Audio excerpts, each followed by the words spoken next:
পশ্চিমবঙ্গের দ্বিতীয় বৃহত্তম মেলা হচ্ছে এই বাণীপুরের মেলা। আগামী 31শে ডিসেম্বর থেকে কিন্তু শুরু হয়ে গেছে বাণীপুরের মেলা। তাই আমিও দেরি না করে তোমাদের সঙ্গে সম্পূর্ণ ডিটেলস সহ একটা ছোট্ট ভিডিও নিয়ে চলে এসেছি। আমি কিন্তু দেরি না করে চলে গেছিলাম প্রথম দিনই মেলা ঘুরতে। একদম বেলা থাকতে থাকতেই চলে গেছিলাম মেলাতে, যেহেতু তোমাদের সঙ্গে ভিডিওটা শেয়ার করার ছিল তাই জন্য প্রথম থেকে ভিডিও করেছি। মেলার এন্ট্রির আগে থেকেই কিন্তু রাস্তার সাইড থেকে প্রচুর ধরনের জিনিস বসে। আর এটা যেহেতু বললাম পশ্চিমবঙ্গের দ্বিতীয় বৃহত্তম মেলা, তাই এই মেলা কিন্তু অনেকটাই বড় আর একদম দুটো ভাগে বিভক্ত। একটা রয়েছে যেটা তোমরা দেখতে পাচ্ছ ডান সাইডে, ওটা কিন্তু মূল মঞ্চের মেলা। আর সাইড থেকে দেখো এখানে কি সুন্দর কতগুলো পুতুল রয়েছে না, আমার ঢুকতেই এটা চোখে পড়লো, তাই তোমাদের সঙ্গে শেয়ার করছি। এটা হচ্ছে মেইন গেট, মেলার যে মূল মঞ্চ তার সামনেই রয়েছে মেইন গেট। তো চলো ভিতরের দিকে যাওয়া যাক।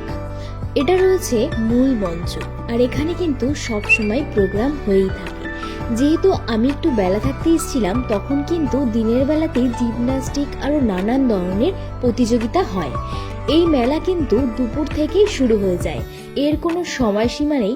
যেহেতু দুপুর থেকে শুরু হয়, তো তোমরা ওই 2টো থেকে 2:30টার দিকে চলে আসলেই কিন্তু প্রচুর দোকান একদম খোলা থাকবে। আর রাত 11টা-12টা অবধি মোটামুটি থাকে, তোমরা তার মধ্যেই যে কোনো সময় চলে আসতে পারো। সন্ধ্যার পর থেকে যদিও একটু ভিড় বাড়তে শুরু করে, তবে দুপুরবেলা আসলে বেশ ফাঁকা ফাঁকাই তোমরা পাবে। এখানে আমি কিছু ইউনিক কালেকশন তোমাদের সঙ্গে শেয়ার করছি। বেশ ভালো ভালো কিন্তু জুয়েলারি আর ব্যাগের কালেকশন আসে। প্রচুর বড় বড় দোকানগুলো কিন্তু এখানে দেখতে পারবে, মানে এখানে তোমরা যাবতীয় সমস্ত কিছু কিন্তু পেয়ে যাবে। আমাদের এই বাণীপুরের মেলায় কিন্তু গোল্ড জুয়েলারি স্টলও বসে থাকে। তোমরা যদি যাও এখানে এসে সমস্ত ঘর সাজানোর জিনিস কিনবে বা ফার্নিচার কিনবে, সেটাও কিন্তু তোমরা এখানেই পেয়ে যাবে। প্রচুর ভ্যারাইটিস জিনিস রয়েছে, হাতের কাজ। অনেকে কিন্তু অনেক দূর থেকে এখানে এসে স্টল দিয়ে থাকে। তারা কিন্তু এখানে থেকে হাতের কাজ, তাদের যে হাতের কাজগুলো রয়েছে যেগুলো তারা বিক্রি করে, তারা কিন্তু এখানে বসেই তৈরি করে। তো এই জিনিসগুলো কিন্তু তোমরা এখানে ইউনিক কিছু পেয়ে যাবে। প্রচুর সুন্দর সুন্দর জিনিস রয়েছে এখানে। দেখো মাটির অনেক ধরনের জিনিস রয়েছে।